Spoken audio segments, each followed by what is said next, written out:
Okay, so maintaining conferring records is a necessary component of our formative assessments, but this can sometimes be overwhelming for teachers. I know that you've developed a system that seems to be manageable for you. Could you explain that system?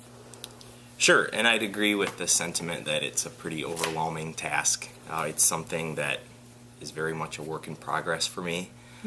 And yet I think conferring is essential because it serves a couple of purposes. Number one, you get to know your students, whether in reading or writing, through what they're choosing to read or choosing to write.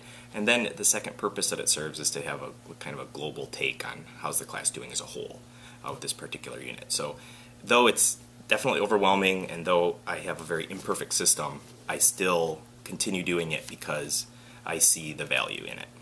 So what was really important for me was that I have the ability to take a quick look at how's my class doing in general. And so through the years, I came to settle on making sure everything was on one page. And once I made the decision, okay, I'm gonna, no matter what, make sure this is one page, that really worked well for me. And so on this page, there's quite a lot besides just my chicken scratch. So I have the names of my students, of course, but then, just on this one single page, there are a number of things going on. First, I have, next to their names, checks or X's. Periodically, I'll check in with them, unbeknownst to them often. Are they engaged in the work? And if so, I'll give them a check mark, if not, an X. And so the level of engagement here is one thing. And then it has, not with this particular unit that I'm doing now, but in previous units, I've seen a number of X's, perhaps a few X's in a row. Obviously, that's a student that's a high priority for me to meet with. Speaking of meeting with students, I also have documented on here with little dots. I don't know if you can see them or not. That just indicates that I had a formal conference with that particular student. And so then I also have a record. Recently, it had been 12 days. The unit's about 12 days long, so I wanted to get a sense of, a numerical sense, exactly how engaged were they, so I gave everybody a score out of 12. Another thing that you'll see on the form that's just a simple notation that probably only I understand, one of my mainstay practices is to make students famous in the class, to point out something a student is doing well that I think other students are ready to handle. And in that case, I just put an F here, and so it's in two places. There are a couple of students for whom I've made them famous twice, and so next to for instance, here's Gabby, 11 out of 12 engagement, and I put an F here indicating that I've made her famous. So one of my goals is, by the end of the unit, that virtually every student their work has been highlighted in some way. When you say make somebody famous, can you explain what that means? Sure. So that means that a student has done something with their writing that I think other students can learn from. So yesterday I was meeting with a girl in my class, and we're in an informational writing unit, and that kind of writing, of course, the appearance of the page looks very different.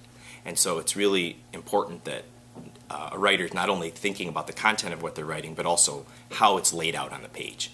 And this young lady had done a really masterful job of, she actually took a ruler and made some text boxes and tried really hard to create white space on the page and for it to be organized for her and also easy for a reader to take the information in. And so I wanted to highlight that. I thought a lot of students were ready for it. A couple were already doing it, of course. But it was in the zone of proximal development for a majority. And so that became something that I highlighted in the class during the teaching share component of yesterday's workshop. Does that make sense? Yes. Okay, so continuing on, what I just try to do is, after I meet with the student, I'll just do a little recap. This is what I talked about with them. This is what I taught them. I definitely like the compliment research, but for me that was too much to write on. Initially, I used to write what was the compliment I gave them and all that, but I no longer do that. Now I just focus on, perhaps because of space, what I taught them. which I find very useful, because then when I come back around, I might not have a formal conference with them. I might just check in. I can ask them, hey, we talked a couple days ago, we talked about this. How's that going for you? And I just find that that's a really, I feel like they appreciate that I remembered their writing to that extent. And so that's just another reason, you know, documenting all of this is a great idea. And, you know, one thing that I'm working on is making certain students can articulate what the teaching point was. These are really this is my idea of what we talked about. I try to ask the student to, in some cases, you know, what did I just tell you, if it's not completely clear to me that she or he understands what I'm trying to show them. So anyway, so this is about, like I said, it's about 3 weeks old, the unit. Oh, another thing that's on here is that I've noticed there's some students who need continued work with layout and continued work with the main introduction. This, for whatever reason, seems to be a difficult notion for them. And so those are all students. You're currently working on the informational writing unit, That's correct. Yep, about 3 weeks in. And these are students that continue to struggle with something I would expect them to be doing better on by now. And so I can meet with, this is a lot of students to meet with at once, but I can meet with all of them potentially at once. So this is just how my records have come to look. And I'll keep, like, I have a reading workshop clipboard, I have a writing workshop clipboard. This is obviously my writing one for this particular unit. And then behind it there are some additional notes. And this is a complete mess, but this is how it is right now. This is my reality.